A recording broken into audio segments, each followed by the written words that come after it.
Well, here's the big question you're going to hear a lot today. Can he? Will he? Should he?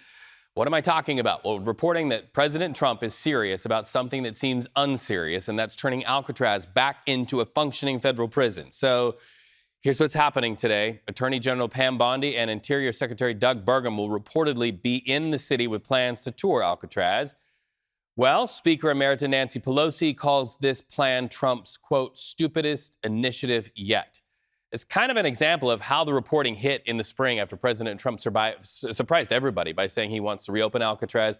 Even the sheriff's office weighed in, making an April Fool's joke this year about the potentiality of reopening the place. And they followed it up in May after Trump's announcement to reopen it, jokingly saying they will transport prisoners in shackles by ferry. And there was a lot more to the language. It was actually entertaining and quite funny. Sheriff Paul Miyamoto joining us in studio. Good morning. Good to have you with us. Okay, so we're hearing that this visit is happening here.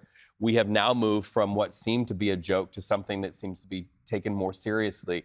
As a sheriff's department, how are you viewing this? There are a number of challenges of making Alcatraz a functioning facility. I believe at the time it was operating, it cost 3 times the cost of having a land-based prison. And the challenges with infrastructure in terms of the salt water, in terms of the deterioration of that infrastructure would make it seem something of unwise investment. No water, no sewer. Mayor Daniel Lurie said if we're going to spend that many billions of dollars, spend it on the streets of San Francisco. So we're going to table that for just a second, but we've got to ask you about San Francisco leaders. They are saying they want law enforcement to come up with a policy to respond to ICE raids and clashes with protesters on city streets. Let's listen together to what one of the supervisors had to say about this, and then we'll talk about it. ICE operations have escalated over the past months and will likely to continue to escalate under this federal administration. This instance erodes any public trust that was being built between communities, especially communities of color, and local law enforcement agencies. We need our police department and sheriff's office to prioritize taking the steps necessary to preserve public trust during these times. Okay, so you heard her words, prioritize public trust during these times. Local law enforcement is in a very difficult position all over the country. You have the federal law enforcement moves, the moves of ICE. You have local law enforcement holding the line with their position. What is the position of the sheriff's office on this? Let's start there. We're working hand in hand with the police department, with other law enforcement agencies here to make sure that our number one concern is ensuring public safety.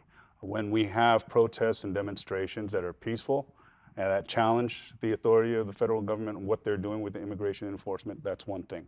But when those activities turn into criminal or assaultive behavior, we are working on plans to make sure that our staff, that the public and the community know that that is the point where we would have to intervene to make sure people are safe and to also render aid if people are injured. I follow a lot of these community leaders on social media, so I'm aware when they come out of meetings with your office, with the mayor's office, and the messaging to them from a lot of these influencers who are also community activists and leaders is that they are being told, look, let's have a response that is intelligent here. How would you ask them to respond so that you can do your job and they can continue doing what is the right of any American citizen, and that's to protest and push back? We acknowledge that there is emotion involved in this situation, and that may lead to people behaving in a way that is dangerous to themselves or to other people, and that's what we want to prevent. We don't want rocks and stones being thrown. We don't want people placing themselves in their harm's way in front of vehicles. We want to make sure that we're not assisting the federal government in immigration enforcement, but at the same time, we may have to intercede to make sure people are safe. And that is the line there. You throw a rock, you throw a stone, you damage property, you harm somebody, that is the line. Absolutely. Criminal, assaultive behavior, or the attempts at taking people from the lawful custody of federal, state, or local officers, that's the line that we don't want crossed. Okay, so we understood that for law enforcement in San Francisco, staffing has been a real issue. It's something we've talked about literally for 2 years now. That meant more overtime and issues with response times. Mayor Daniel Lurie, with his recent budget, said he wants to prioritize public safety. Now your department is really focusing on hiring new deputies. Tell us about that push and where you are in trying to get more boots on the ground.